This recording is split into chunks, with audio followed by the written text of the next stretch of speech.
माँ बेटे के अनमोल प्यार की कहानी। माँ, मुझे कुछ महीनों के लिए विदेश जाना पड़ रहा है। तेरे रहने का इंतज़ाम मैंने वृद्ध आश्रम में करवा दिया है। तकरीबन 30 साल अविवाहित डॉक्टर संदीप ने देर रात तक घर में घुसते ही अपने माँ से कहा। तब माँ बोली, बेटा, तेरा विदेश जाना ज़रूरी है क्या? माँ की आवाज़ में चिंता और घबराहट साफ झलक रही थी। तब डॉक्टर संदीप बोला, माँ, मुझे इंग्लैंड जाकर कुछ रिसर्च करनी है। वैसे भी तो कुछ ही महीनों की बात है, फिर मैं आपको वापस घर ले आऊँगा। जैसी तेरी इच्छा बेटा। मरी सी आवाज़ में माँ ने कहा। यह कहकर माँ सोने चली गई। दूसरे दिन संदीप माँ को पड़ोस के एक वृद्ध आश्रम में छोड़ आया।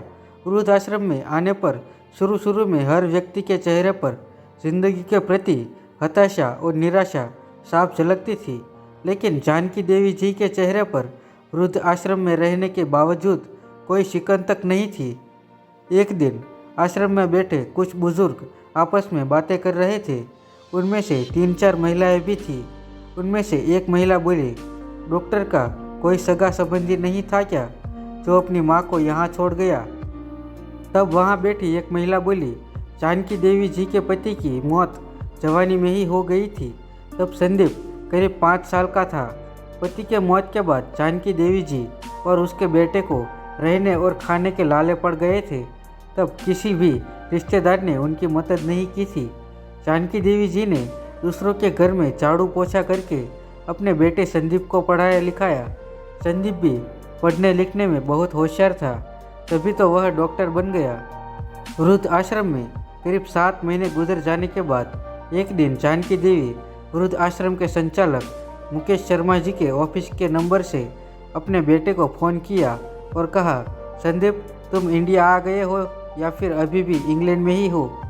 संदीप का जवाब था, माँ, मैं अभी इंग्लैंड में ही हूँ। अब तो जानकी देवी जी जब भी 3-3, 4-4 महीने से फ़ोन करती तो संदीप का एक ही जवाब आता कि मैं अभी यहीं हूँ, जैसे ही मैं अपने देश आऊँगा तुझे बता दूँगा।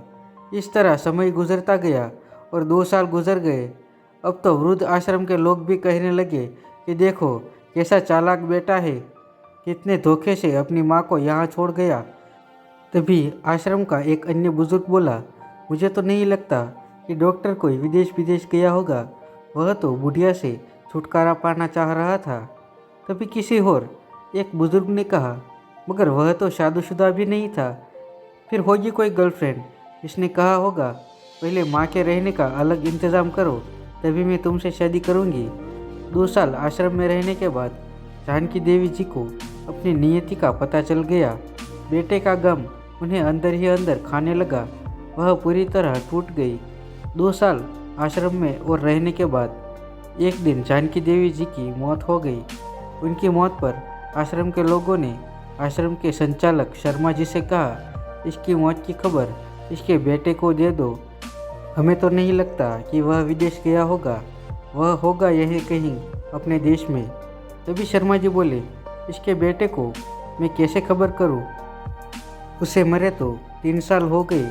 शर्मा जी की यह बात सुनकर वहां उपस्थित सभी लोग हैरान रह गए। तभी उनमें से एक बोला, अगर उसे मरे 3 साल हो गए तो जानकी देवी जी के मोबाइल पर बात कौन करता था? तब शर्मा जी बोले, वह मोबाइल तो मेरे पास है, जिनमें उनके बेटे की रिकॉर्ड की गई आवाज़ है। एक बुजुर्ग ने पूछा, पर ऐसा क्यों?